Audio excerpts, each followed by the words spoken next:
सुधांशु जी की बात का जवाब देना चाहता हूं बड़ी जिम्मेदारी के साथ कि जब भगवान श्री राम की मूर्ति प्रकट हुई 1949 में, सरकार देश में कांग्रेस की थी।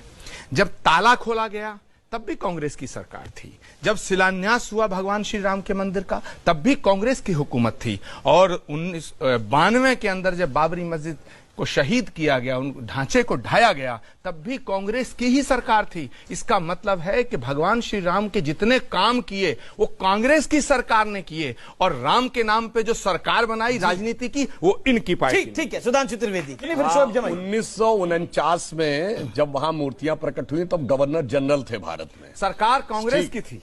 और उसको रोकने के लिए उत्तर प्रदेश के, तब यूनाइटेड प्रोविंस था, मुख्यमंत्री गोविंद बल्लभ पंत स्वयं गए थे और फैजाबाद के डिस्ट्रिक्ट मजिस्ट्रेट ने उनको रोक दिया था, क्योंकि तब तक संविधान लागू नहीं था। तो मुख्यमंत्री से ज्यादा पावर डिस्ट्रिक्ट मजिस्ट्रेट की, वो भी कांग्रेस थी। 1966 में संतों गो सेवक संतों पर गोली चलवाने वाली भी कांग्रेसी थी। 1976 में जब आर्कियोलॉजिकल सर्वे के एक्सकवेशन में 8 खंबे निकल आए थे तो उसको रोक देने वाली भी कांग्रेस थी। 1988 में जब हम भारत माता एकात्मता रथ चला रहे थे तो वीर बहादुर सिंह सीएम थे, उसे रोकने वाली भी कांग्रेस थी। 1990 में कार सेवकों के हत्यारे मुलायम सिंह की सरकार को समर्थन देकर बचाने वाली भी कांग्रेस थी। 1992 में यह कहने वाले कांग्रेस के प्रधानमंत्री थे कि हम बाबरी मस्जिद दोबारा बनाएंगे, और 2007 में कोर्ट में हलफनामा दे के ये कहने वाले कि राम तो काल्पनिक थे, राम सेतु के मुद्दे पे वो भी कांग्रेस थी। मंदिरों में जाते हैं छेड़खानी करने के लिए, वो भी कांग्रेस थी। हिंदू आतंकवादी, वो भी कांग्रेस थी। इसीलिए कहा गया है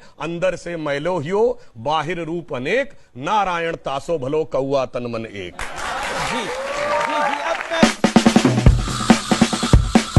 है कि बाबा साहब अंबेडकर से इनकी नफरत तो मुझे पता थी, पर उनके बनाए गए संविधान से इतनी नफरत, और संविधान की प्रस्तावना से नफरत, आर्टिकल 5, आर्टिकल 10, आर्टिकल 14, आर्टिकल 15 से नफरत, राइट टू ऑफ इक्वलिटी से नफरत। क्यों इतनी नफरत करते हो दलितों से? क्यों इतनी नफरत करते हो बाबा साहब अंबेडकर से? मैं ये बोलता हूं, और मैं आपको बार बार कहता हूं, श्रीलंका के तमिलों ने क्या आपसे गुनाह कर लिया? उनको क्यों नहीं पनाह दी इस एक्ट में? भूटान के लोगों को पनाह क्यों नहीं देना चाहते? चाइना के लोगों को पनाह क्यों नहीं देना चाहते? क्या इन्हीं 3 देशों के लोगों को पनाह देना चाहते?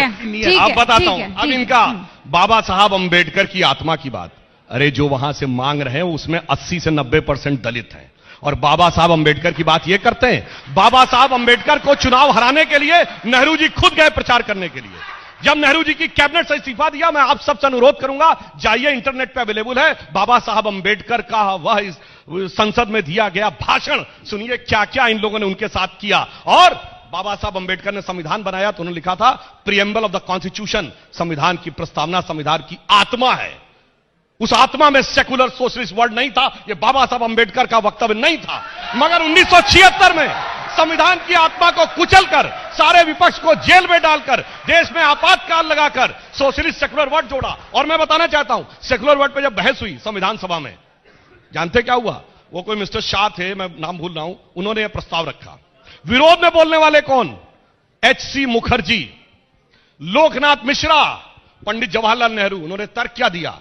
जब हम अपने को धर्मनिरपेक्ष देश मानते हैं तो अल्पसंख्यक वर्ड नहीं होना चाहिए, अल्पसंख्यक है तो फिर सेकुलर नहीं होना चाहिए। ये दोनों कैसे चलेंगे? इसलिए वो संविधान सभा ने खारिज किया, और आपने सारे विपक्ष को जेल में डालकर, इमरजेंसी में गला घोटकर 1976 में वो शब्द डाला।